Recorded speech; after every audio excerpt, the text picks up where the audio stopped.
डाकिया एक मोहल्ले में एक लड़के से पूछता कि ये फलां शख्स खालिद का घर कहाँ है। लड़का, फैसल के घर के सामने। डाकिया, फैसल का घर कहाँ है।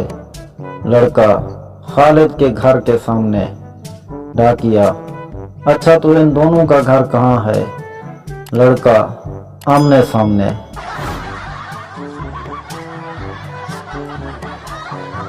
बीवी ने खामद से कहा, आप अपने दोस्त की बीवी के जनाजे पर क्यों नहीं जा रहे।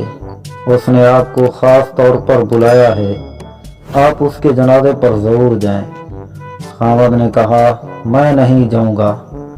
अरे क्यों, आपका इतना गहरा दोस्त है, क्या ये अच्छा लगता है। खामद ने कहा, वो मुझे अपनी चौथी बीवी के जनाजे पर बुला रहा है और मैंने उसे आज तक नहीं बुलाया। पंजाब यूनिवर्सिटी के रजिस्टर RSP सिंह के 11 बच्चों के नाम का आखिरी हिस्सा सिंघा था। जब उनके यहाँ 12वां लड़का पैदा हुआ तो शौकत थानवी से मशवरा किया कि इसका क्या नाम रखूं।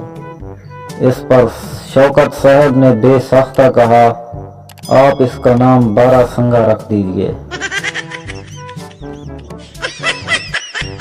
एक दोस्त दूसरे दोस्त से कह रहा था, यार वो अपने दोस्त वकील अहमद खान थे ना, वो जिनमें हर चीज की तह तक पहुंचने का शौक था। दूसरे ने चौंक कर पूछा, क्या हुआ उन्हें। पहले ने जवाब दिया, वो डूब कर मर गए। घर का मालिक डाकू से, इतनी सारी चीजें लूट गए हो, ये जय नमाज तो रहने दो, इस पर मैं नमाज पढ़ता हूँ। चोर, क्या मैं मुसलमान नहीं, सिर्फ तुम ही नमाज पढ़ते हो।